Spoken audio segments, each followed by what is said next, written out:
Hello everyone, चर्चित मुद्दों की श्रृंखला में एक बार फिर से आप सभी का स्वागत है। और आज का हमारा टॉपिक है अनुच्छेद 370।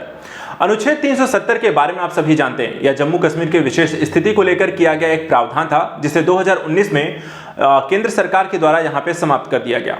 इसको लेकर के सुप्रीम कोर्ट में याचिका दायर की गई कि केंद्र सरकार के द्वारा अनुच्छेद 370 को समाप्त करना एक तरीके से संविधान का यहाँ पे उल्लंघन है। और इसको लेकर के जो याचिकाएं यहाँ पे दायर की गई, संविधान पीठ के द्वारा इस मामले की सुनवाई की गई और इसका फैसला 11 दिसंबर को आने वाला है। उससे पहले आज हम यहाँ पर अनुच्छेद 370 को लेकर थोड़ा समझने का प्रयास करते हैं कि क्या है ये अनुच्छेद 370, इसमें क्या क्या है प्रावधान, संविधान पीठ में कौन कौन से सदस्य हैं और किन मामलों को लेकर ये सुनवाई कर रही है। सबसे पहले यहाँ पे देखिए, नजर डालते हैं मामला यहाँ पे जो चर्चा का विषय बना है और जिस पर यहाँ पे एक फैसला आने वाला है।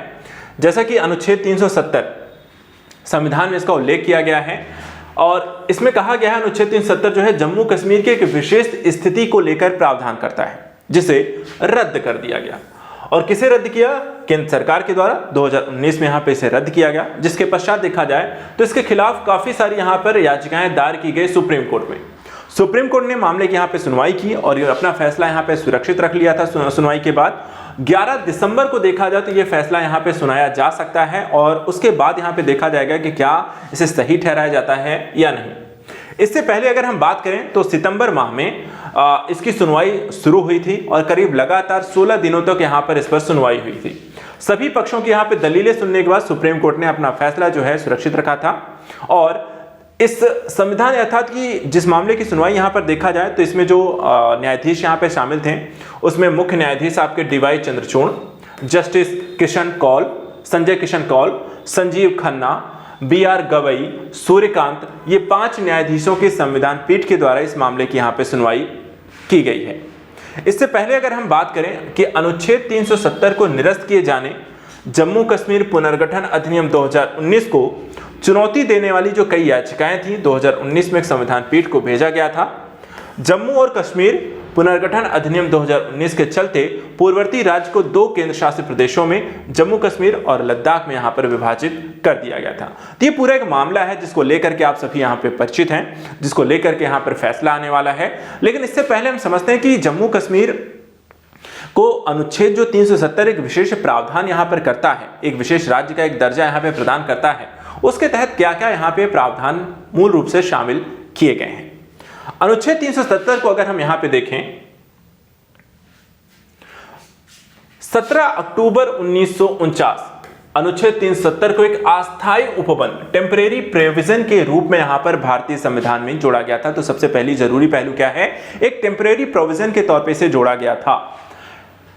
जम्मू कश्मीर को विशेष छूट यहां पर इसके माध्यम से प्रदान की गई थी। इसने अपने स्वयं के संविधान का मसौदा तैयार करने की भी यहां पर एक अनुमति उसे प्रदान की गई थी। अर्थात देश एक होते हुए, जम्मू कश्मीर भारत का हिस्सा होते हुए भी एक देश एक संविधान के नियमों का यहां पर उल्लंघन करते हुए जम्मू कश्मीर को एक अलग से संविधान बनाने का एक अनुमति यहां पर दी गई थी। राज्य में भारतीय संसद की विधायी शक्तियों को देखा जाए तो यहां पर नियंत्रित रखा गया था। अर्थात कि जो कानून भारत की संसद के द्वारा बनाई जाती हैं वो यहां पे जम्मू कश्मीर में पूरी तरीके से लागू नहीं होती हैं। इसे N गोपाल स्वामी अयंगर के द्वारा संविधान के मसौदे में अनुच्छेद 306(1) के रूप में यहां पर आपको पेश किया गया। बात यहां पे आप देखिए, अनुच्छेद 370 के तहत कुछ जरूरी प्रावधानों को भी समझ लेते हैं। इसमें जम्मू कश्मीर पर राज्य की संविधान सभा को अनुशंसा करने का अधिकार दिया गया था कि वे भारतीय संविधान के कौन कौन से अनुच्छेद यहां पर राज्य में लागू कर सकते हैं। अर्थात एक राज्य के तौर पे जम्मू कश्मीर अपने आप को भारत में शामिल होते हुए भी एक अलग स्टेट के तौर पे प्रोविजन कर सकता था। वो भारत के कानूनों को यहां पर जम्मू कश्मीर में लागू ना करने या लिमिटेड कानूनों को, लिमिटेड संविधान के अनुच्छेदों को लागू करने की भी उसे अनुमति दी गई है। राज्य के संविधान का मसौदा तैयार करने के बाद अगर हम देखें तो जम्मू कश्मीर संविधान सभा को भंग कर दिया गया था और अनुच्छेद 370 के खंड 3 के द्वारा भारत के राष्ट्रपति को इसके उपबंधों और दायर में यहां पे संशोधन कर सकने की यहां पर भी आपको शक्ति प्रदान की गई है। तो काफी सारी ऐसी शक्तियां जम्मू कश्मीर को यहां पे प्रदान की गई थी अनुच्छेद 370 के माध्यम से, जो उसे एक अलग स्टेट के तौर पे मान्यता प्रदान करने के लिए यहां पर काफी थी और उसे यहां पर अपने राज्य क्षेत्र के लिए कानून बनाने, उसे लागू करने, संविधान बनाने और अन्य तरीके की प्रक्रियागत चीजों के संदर्भ में यहां पर भारत से अलग करती हैं।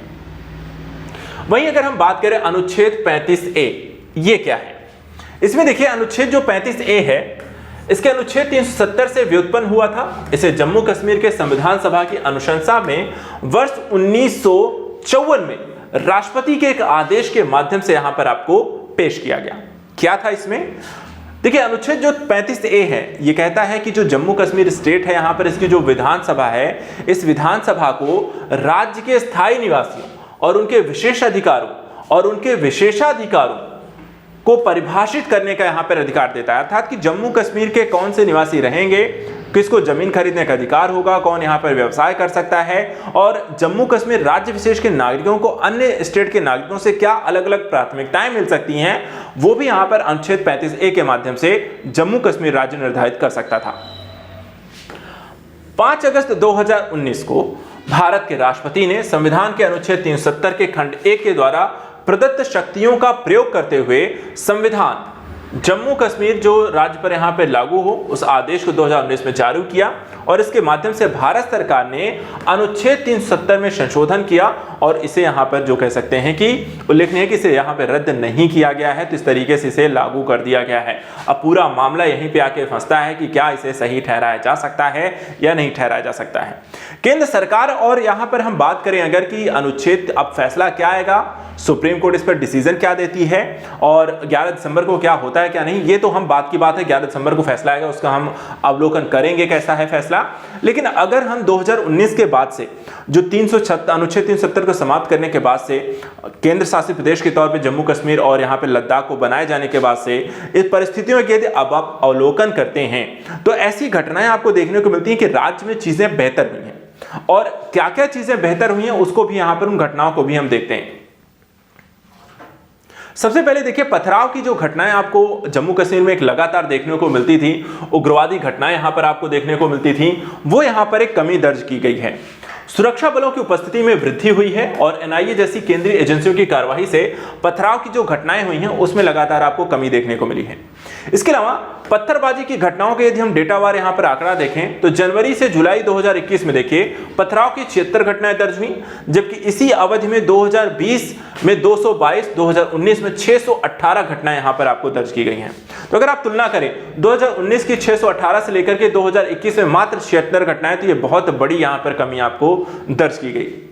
सुरक्षा बलों को लगी चोटों में गिरावट भी दर्ज की गई है, जहां 64 चोटें 2019 में लगी थी, वहीं मात्र घटकर यहां पे 2021 में 10 चोटें यहां पे सुरक्षा बलों को आई हैं।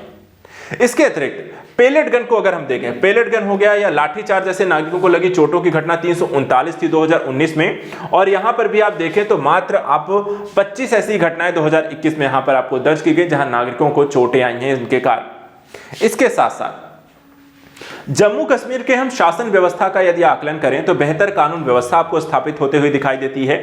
वर्ष 2022 में विधि व्यवस्था भंग होने के केवल यहां पर ऐसे 20 घटनाएं आपको जम्मू कश्मीर में आपको दर्ज की गई। तो यहां पे जो आंकड़े बताते हैं कि अनुच्छेद 370 35 जैसी व्यवस्थाओं के कारण जम्मू कश्मीर में जो अराजकता थी, अव्यवस्था थी, उसके समाप्त करने के बाद इसमें काफी यहां पर कमी दर्ज की गई है, और जब ऐसी चीजें कमी होंगी तो कहीं ना कहीं राज्य के विकास में भी एक महती भूमिका ये निभाती है। इसके साथ साथ यहां पर ये टेबल्स हैं जो कि यहां पर आपको दिखाता है कि कितनी डेथ हुई हैं 2016 से 2019 के दौरान। एक्ट ऑफ टेरर की 959 घटनाएं हुई थी, जिसमें 137 आपको सिविलियंस की डेथ हुई थी, 267 यहां पे जो आपको पर्सनल सिक्योरिटीज थी उनकी डेथ हुई है, और एडमिशन ऑफ कितने आपको 459 आतंकियों के यहां पर आपको भर्ती हुई थी। वहीं अगर हम बात करें कि 5 अगस्त से लेकर 6 जून 2019 से 2022 के दौरान अगर हम देखें तो 654 यहां पर आतंकी घटनाएं हुई हैं, 118 सिविलियन की डेथ हुई है, 127 यहां पर सिक्योरिटी पर्सनल की डेथ हुई है, और 394 यहां पर आपको टेररिस्ट की यहां पर आतंकियों की यहां पर भर्ती हुई है। कितने परसेंट की कमी आई है अगर आप तुलना करें तो 32% की कमी आपको एक्ट ऑफ टेरर में आई है, 14% की कमी आपको मौतों में कमी आई है, 52% यहाँ पर सिक्योरिटी पर्सनल की डेथ में कमी आई है, और 14% यहाँ पर आपको आतंकियों की भर्ती में भी कमी आई है। इसके अलावा उग्रवादियों और ओवरग्राउंड वर्कर्स की गिरफ्तारियां यहां पर आपको लगातार बढ़ी हैं। उग्रवादी समूहों के संदर्भ में देखें तो गिरफ्तारियां 82 2019 में थी, जो अब 178 यहां पर आपको 2021 में हो गई हैं। आतंकवादी कृत्यों में आपको एक गिरावट आपको दर्ज देखने को मिलती है, जिसमें 2019 में देखा जाए अगस्त में से जून 2022 के बीच पिछले 10 माह की तुलना में आतंकवादी कृत्यों में 32% की यहां पर गिरावट भी आपको दर्ज की गई है। तो ओवरऑल यहां पे आपको जो डेटा आपको दिखाता है कि अनुच्छेद 370 को लेकर संविधान पीठ यहां पर आपको फाइनली डिसीजन क्या देती है वो तो आने वाला यहां पर 11 दिसंबर बताएगा। लेकिन अगर हम आंकड़ों का यहां पर विश्लेषण करें तो अनुच्छेद 370 के समाप्ति के पश्चात जम्मू कश्मीर कहीं ज्यादा बेहतर शासन व्यवस्था और शांतिपूर्ण यहां पर राज्य के तौर पर देखा जा रहा है। फिलहाल आज के लिए इतना ही। नेक्स्ट वीडियो में कुछ और इंपॉर्टेंट टॉपिक्स को लेकर हम डिस्कस करेंगे। Thank you so much and good luck.